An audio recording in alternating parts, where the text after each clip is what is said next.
ہرقل شاہ روم نے ان کے پاس قریش کے قافلے میں ایک آدمی بلانے کو بھیجا، اور اس وقت یہ لوگ تجارت کے لیے ملک شام گئے ہوئے تھے، اور یہ وہ زمانہ تھا جب رسول اللہ صلی اللہ علیہ وآلہ وسلم نے قریش اور ابو سفیان سے ایک وقتی عہد کیا ہوا تھا۔ جب ابو سفیان اور دوسرے لوگ ہرقل کے پاس ایلیا پہنچے، جہاں ہرقل نے دربار طلب کیا تھا، اس کے گرد روم کے بڑے بڑے لوگ، علماء، وزراء، امراء بیٹھے ہوئے تھے۔ ہرقل نے ان کو اور اپنے ترجمان کو بلوایا، پھر ان سے پوچھا کہ تم میں سے کون شخص مدعی رسالت کا زیادہ قریبی عزیز ہے؟ ابو سفیان کہتے ہیں کہ میں بول اٹھا کہ میں اس کا سب سے زیادہ قریبی رشتہ دار ہوں۔ یہ سن کر ہرقل نے حکم دیا کہ اس کو میرے قریب لا کر بٹھاؤ اور اس کے ساتھیوں کو اس کی پیٹھ کے پیچھے بٹھا دو۔ پھر اپنے ترجمان سے کہا کہ ان لوگوں سے کہہ دو کہ میں ابو سفیان سے اس شخص کے یعنی محمد صلی اللہ علیہ وآلہ وسلم کے حالات پوچھتا ہوں۔ اگر یہ مجھ سے کسی بات میں جھوٹ بول دے تو تم اس کا جھوٹ ظاہر کر دینا۔ ابو سفیان کا قول ہے کہ اللہ کی قسم، اگر مجھے یہ غیرت نہ آتی کہ یہ لوگ مجھ کو جھٹلائیں گے تو میں آپ صلی اللہ علیہ وآلہ وسلم کی نسبت ضرور غلط کوئی سے کام لیتا۔ خیر، پہلی بات جو ہرقل نے مجھ سے پوچھی وہ یہ کہ اس شخص کا خاندان تم لوگوں میں کیسا ہے؟ میں نے کہا وہ تو بڑے اونچے عالی نسب والے ہیں۔ کہنے لگا اس سے پہلے بھی کسی نے تم لوگوں میں ایسی بات کہی تھی؟ میں نے کہا نہیں۔ کہنے لگا اچھا، اس کے بڑوں میں کوئی بادشاہ ہوا ہے؟ میں نے کہا نہیں۔ پھر اس نے کہا بڑے لوگوں نے اس کی پیروی اختیار کی ہے یا کمزوروں نے؟ میں نے کہا نہیں، کمزوروں نے۔ پھر کہنے لگا اس کے تابع دار روز بڑھتے جاتے ہیں یا کوئی ساتھی پھر بھی جاتا ہے؟ میں نے کہا نہیں۔ کہنے لگا کہ کیا اپنے اس دعویٰ نبوت سے پہلے کبھی کسی بھی موقع پر اس نے جھوٹ بولا ہے؟ میں نے کہا نہیں۔ اور اب ہماری اس سے صلح کی ایک مقررہ مدت ٹھہری ہوئی ہے، معلوم نہیں وہ اس میں کیا کرنے والا ہے۔ ابو سفیان کہتے ہیں میں اس بات کے سوا اور کوئی جھوٹ اس گفتگو میں شامل نہ کر سکا۔ ہرقل نے کہا کیا تمہاری اس سے کبھی لڑائی بھی ہوتی ہے؟ ہم نے کہا ہاں۔ بولا پھر تمہاری اور اس کی جنگ کا کیا حال ہوتا ہے؟ میں نے کہا لڑائی ڈول کی طرح ہے، کبھی وہ ہم سے میدان جنگ جیت لیتے ہیں اور کبھی ہم ان سے جیت لیتے ہیں۔ ہرقل نے پوچھا وہ تمہیں کس بات کا حکم دیتا ہے؟ میں نے کہا وہ کہتا ہے کہ صرف ایک اللہ ہی کی عبادت کرو، اس کا شریک کسی کو نہ بناؤ، اور اپنے باپ دادا کی شرک کی باتیں چھوڑ دو، اور ہمیں نماز پڑھنے، سچ بولنے، پرہیزگاری اور صلح رحمی کا حکم دیتا ہے۔ یہ سب سن کر پھر ہرقل نے اپنے ترجمان سے کہا کہ ابو سفیان سے کہہ دے کہ میں نے تم سے اس کا نسب پوچھا تو تم نے کہا کہ وہ ہم میں عالی نسب ہے، اور پیغمبر اپنی قوم میں عالی نسب ہی بھیجے جایا کرتے ہیں۔ میں نے تم سے پوچھا کہ دعویٰ نبوت کی یہ بات تمہارے اندر اس سے پہلے کسی اور نے بھی کہی تھی؟ تو تم نے جواب دیا کہ نہیں۔ تب میں نے اپنے دل میں کہا کہ اگر یہ بات اس سے پہلے کسی نے کہی ہوتی تو میں سمجھتا کہ اس شخص نے بھی اسی بات کی تقلید کی ہے۔ جو پہلے کہی جا چکی ہے۔ میں نے تم سے پوچھا کہ اس کے بڑوں میں کوئی بادشاہ بھی گزرا ہے؟ تم نے کہا کہ نہیں۔ تو میں نے دل میں کہا کہ ان کے بزرگوں میں سے کوئی بادشاہ ہوا ہوگا تو کہہ دوں گا کہ وہ شخص اس بہانہ اپنے آباء و اجداد کی بادشاہت اور ان کا ملک دوبارہ حاصل کرنا چاہتا ہے۔ اور میں نے تم سے پوچھا کہ اس بات کے کہنے یعنی پیغمبری کا دعویٰ کرنے سے پہلے تم نے کبھی اس کو دروغ گوئی کا الزام لگایا ہے؟ تم نے کہا کہ نہیں۔ تو میں نے سمجھ لیا کہ جو شخص آدمیوں کے ساتھ دروغ گوئی سے بچے وہ اللہ کے بارے میں کیسی جھوٹی بات کہہ سکتا ہے؟ اور میں نے تم سے پوچھا کہ بڑے لوگ اس کے پیرو ہوتے ہیں یا کمزور آدمی؟ تم نے کہا کمزوروں نے اس کی اتباع کی ہے۔ تو دراصل یہی لوگ پیغمبروں کے متبعین ہوتے ہیں۔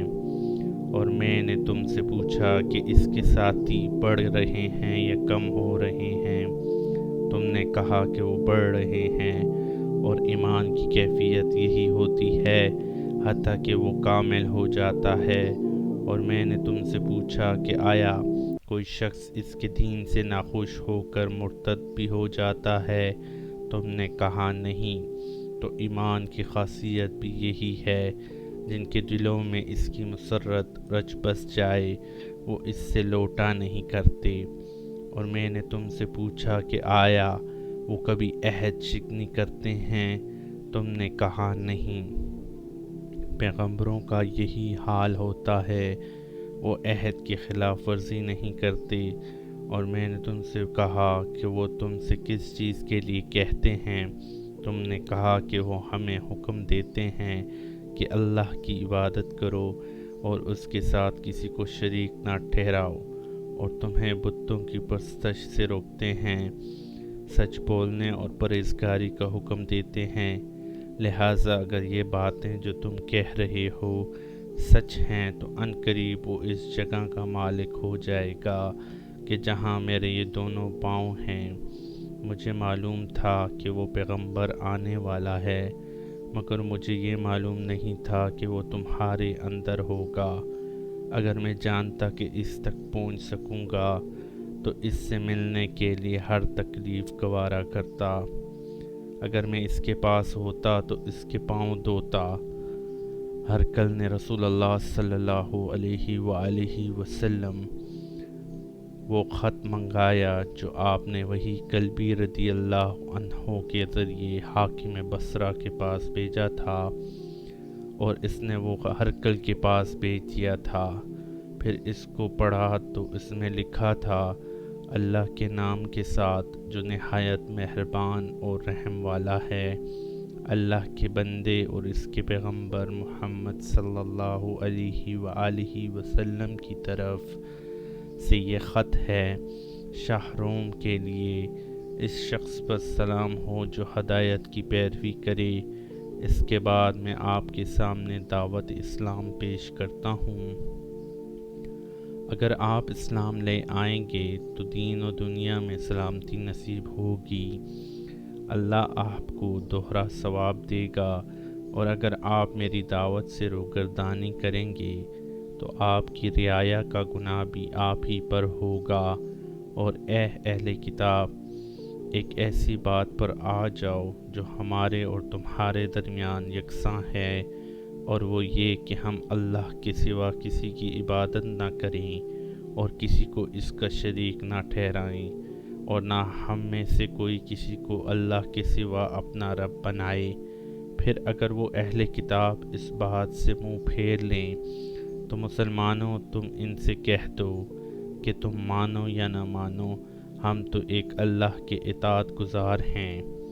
ابو سفیان کہتے ہیں جب ہرقل نے جو کچھ کہنا تھا کہہ دیا اور خط پڑھ کر فارغ ہوا تو اس کے ارد گرد بہت شور و غوغا ہوا، بہت سی آوازیں اٹھیں اور ہمیں باہر نکال دیا گیا۔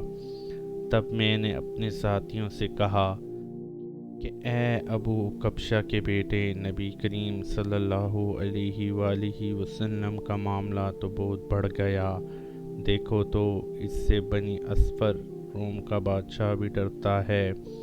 مجھے اس وقت سے اس بات کا یقین ہو گیا کہ نبی کریم صلی اللہ علیہ وآلہ وسلم عنقریب غالب ہو کر رہیں گے، حتیٰ کہ اللہ نے مجھے مسلمان کر دیا۔ راوی کا بیان ہے کہ ابن ناطور ایلیا کا حاکم ہرقل کا مصاحب اور شام کے نصارہ کا لاٹ پادری بیان کرتا تھا کہ ہرقل جب ایلیا آیا ایک دن صبح کو پریشان اٹھا تو اس کے درباریوں نے دریافت کیا کہ آج ہم آپ کی حالت بدلی ہوئی پاتے ہیں، کیا وجہ ہے؟ ابن ناطور کا بیان ہے کہ ہرقل نجومی تھا، علم نجوم میں وہ پوری مہارت رکھتا تھا۔ اس نے اپنے ہم نشینیوں کو بتایا کہ میں نے آج رات ستاروں پر نظر ڈالی تو دیکھا کہ ختنہ کرنے والوں کا بادشاہ ہمارے ملک پر غالب آ گیا ہے۔ بھلا اس زمانے میں کون لوگ ختنہ کرتے ہیں؟ انہوں نے کہا کہ یہود کے سوا کوئی ختنہ نہیں کرتا، سو ان کو اس کی وجہ سے پریشان نہ ہوں۔ سلطنت کے تمام شہروں میں یہ حکم لکھ بھیجیے کہ وہاں جتنے یہودی ہوں سب قتل کر دیے جائیں۔ وہ لوگ انہی باتوں میں مشغول تھے کہ ہرقل کے پاس ایک آدمی لایا گیا جسے شاہ غسان نے بھیجا تھا۔ اس نے رسول اللہ صلی اللہ علیہ وآلہ وسلم کے حالات بیان کیے۔ جب ہرقل نے سارے حالات سن لیے تو کہا کہ جا کر دیکھو وہ ختنہ کیے ہوئے ہے یا نہیں۔ انہوں نے اسے دیکھا تو بتلایا کہ وہ ختنہ کیا ہوا ہے۔ ہرقل نے جب اس شخص سے عرب کے بارے میں پوچھا تو اس نے بتلایا کہ وہ ختنہ کرتے ہیں۔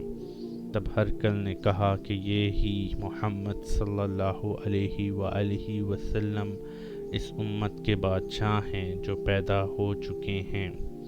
پھر اس نے اپنے ایک دوست کو رومیہ خط لکھا اور وہ بھی علم نجوم میں ہرقل کی طرح ماہر تھا۔